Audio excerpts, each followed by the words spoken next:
കൊച്ചിയിൽ അതിമാരക ലഹരിയുമായി 2 അസം സ്വദേശികൾ എക്സൈസ് പിടിയിലെന്ന വാർത്ത കൂടി വരുന്നുണ്ട്. ഇവരിൽ നിന്ന് 16 ഗ്രാം തവിട്ടു നിറത്തിലുള്ള ഹെറോയിൻ കണ്ടെടുത്തു. MDMAയും കഞ്ചാവും ഒക്കെ അടക്കം പിടിച്ചെടുത്തിട്ടുണ്ട്. രാഗിൻ, കൊച്ചി കേന്ദ്രമാക്കി ഇപ്പോൾ ലഹരി വേട്ടയുണ്ട്. ഒരു വലിയ മുഖ്യ കണ്ണിയെക്കുറിച്ചുള്ള വാർത്തകളൊക്കെ നമ്മൾ കുറച്ചു ദിവസം മുമ്പ് കൊടുത്തിരുന്നു. അത്തരത്തിൽ സോഴ്സ് പോലീസിന് അറിയാം, അതുമായി ബന്ധപ്പെട്ട വിശദാന്വേഷണങ്ങൾ നടത്തുകയാണ്. അപ്പോഴാണ് ഇത്രയും അളവിൽ മറ്റൊരു ലഹരി വേട്ട കൂടി നടന്നിരിക്കുന്നത്.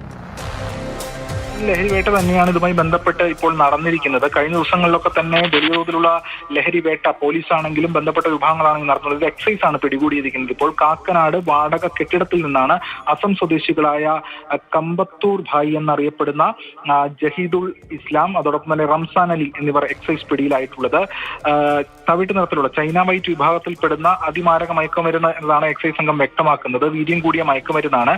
ആ ഹെറോയിനാണ് ഇപ്പോൾ പിടികൂടിയിരിക്കുന്നത്. അതോടൊപ്പം തന്നെ കഞ്ചാവും തുടങ്ങിയവയും കണ്ടെടുത്തിട്ടുണ്ട്.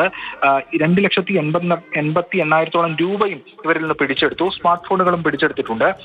ഇത് ഇവിടെ നിന്ന് അസമിൽ നിന്ന് കൊണ്ടുവരുന്നതാണ് എന്നതാണ് വ്യക്തമായിട്ടുള്ളത്. കൂടാതെ 10 മില്ലിലിറ്ററിന്റെ ഒരു കുപ്പിക്ക് 1,500 രൂപയാണ് ഈടാക്കുന്നത്. ഇവരുടെ ഒരു മോഡസ് ഓഫ് ഓപ്പറാൻഡി എന്ന് പറയുന്നത് ആവിഷ്കാരിൽ നിന്ന് മുൻകൂട്ടി പണം വാങ്ങും. ഓൺലൈൻ ഇടപാടുകളില്ല. മുൻകൂട്ടി പണം വാങ്ങിയ ശേഷം അതിർത്തി പ്രദേശത്ത് നിന്ന് അസം ഭാഗത്ത് നിന്ന് അവിടെ നിന്ന് കൊണ്ടുവന്ന ശേഷം ഇവിടെ കാക്കനാട് വാടക കെട്ടിടത്തിൽ സൂക്ഷിക്കും. ആവശ്യക്കാർക്ക് വീട്ടിൽ എത്തിച്ചു നൽകുന്ന രീതിയാണ് ഇവർ സ്വീകരിച്ചിരുന്നത്. എന്തായാലും എക്സൈസ് സംഘം ഇപ്പോൾ ഇവർക്ക് എതിരെ നടപടി സ്വീകരിച്ചിരിക്കുന്നു. ഇവരെ പിടികൂടിയിരിക്കുകയാണ്.